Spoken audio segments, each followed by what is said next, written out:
Welcome back to the show. And it's interesting, the mutual appreciation and budding bromance between King Charles and Donald Trump, well, it continues to grow. And an idea that was raised during the first Trump presidency is back on the agenda again, that the US might just become an associate member of the Commonwealth. Now, we know there will be a historic second state visit, so let's see how far this bromance actually goes. Joining me now is writer and broadcaster Esther Krakue. Esther, what's the chance of the US becoming involved in the Commonwealth? Well, this is an interesting one because this idea was actually floated during Donald Trump's first presidency and apparently received approval by the Queen at the time. Now, we know that Donald Trump is a huge fan of the monarchy. However, the way that legislation works in the US means that the president can't just decide everything. It will be quite a historic move, though, because we know that next year will be the 250-year anniversary of the existence of the United States since they declared independence from Britain in 1776. And we know that the President Trump is very fond of the monarchy and King Charles, which has gone a long way in smoothing relations between Britain and US in these turbulent times, particularly because Keir Starmer is basically Donald Trump's polar opposite. And Donald Trump actually said this in a conversation with Piers Morgan. So it will be quite interesting. I mean, the UK hasn't really made much with the value of the Commonwealth in terms of its potential.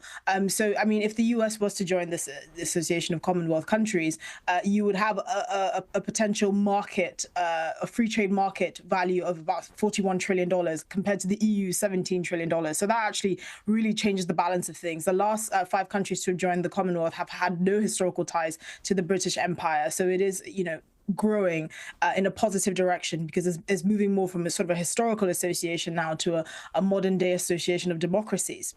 And it would also strengthen the ties, obviously, between Britain and the US, but also more broadly English-speaking countries like Canada, like Australia, like New Zealand. So actually, economically, the potential for this diplomatic feat of nature, basically, would be quite significant. And I'm sure the EU would not be very happy about it. Now, whether the actual MAGA movement and sort of the more grassroots Republicans would approve of this is a bit different because there is something they're quite fond of the idea of their independence and the US being a very unique country in the way that it was formed.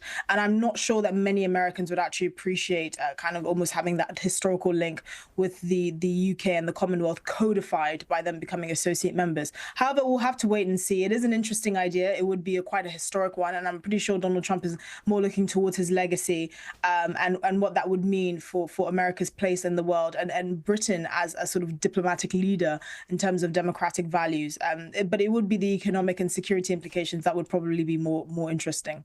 Well, we'll have to see how that one goes, but I think it'll be very interesting. And look, again, this week we've seen some great footage and reporting from Prince William's visit to Estonia this week. What was the purpose of this trip? So the purpose of this trip was to basically show the UK's basically support of Ukraine and its allies during this war with Russia. Prince William actually visited an army base where the British troops stationed, which is about 80 kilometers from the Russian border. And he did also visit the capital, Estonia, and politicians and leading politicians in the country. And it's just basically to solidify Britain's position in the world when it comes to the Ukraine war and the fact that, Britain is leading this sort of coalition of the willing to have troops stationed, about 30,000 troops stationed on Ukraine's border with Russia once this war wraps up. And it's just kind of to send a message that Europe and Britain more broadly is not going to allow Russia's incursion into Ukraine to ever happen again. And this follows sort of the kind of diplomatic tensions between Volodymyr Zelensky and Donald Trump's White House, where the resolution of this war has been quite a bit of a diplomatic crisis. Europe is asking itself, what do we do now? What do we do if Trump decides to play hardball and we're basically left to defend our borders by ourselves? And, to add further into the mix, there's been questions about Europe's lack security when it comes to defending its borders, the fact fact that it was happy to buy cheap Russian oil and gas to fuel its own industries, while kind of letting go of the security concerns that actually Donald Trump raised at a UN Security Conference back in 2018. So, no one does diplomacy like the royal family, and I can't actually imagine that any other member of the royal family would have been more fitting to conduct this visit than Prince William. And it just goes to show Britain's position on this issue. And it does go a long way to say that actually, with or without the United States, Britain and Europe has a plan. Indeed.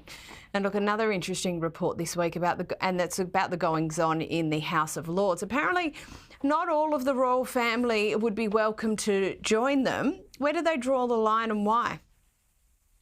So there were sort of suggestions that you could have members of the royal family sitting in the House of Lords, because obviously to sit in the House of Lords, you have to either be a hereditary peer to be made a lord, or to have certain positions like the Archbishop of Canterbury. Now, there was a hereditary peer, Lord Northbrook, who made the comments that he would welcome the idea, but he would draw the line at Prince Harry and Prince Andrew. Now, Lord Northbrook's position in and of itself is quite contentious, because he is a hereditary peer. He did inherit his role, and we know that Blair abolished, future hereditary peers from entering the House of Lords. So his own position is quite tenuous in the grand scheme of things. But I do find it amusing that he said he would tolerate the rest, but he can draw the line. He has to draw the line at Prince Harry and Prince Andrew, who, by the way, have no chance of ever sitting the Lords again.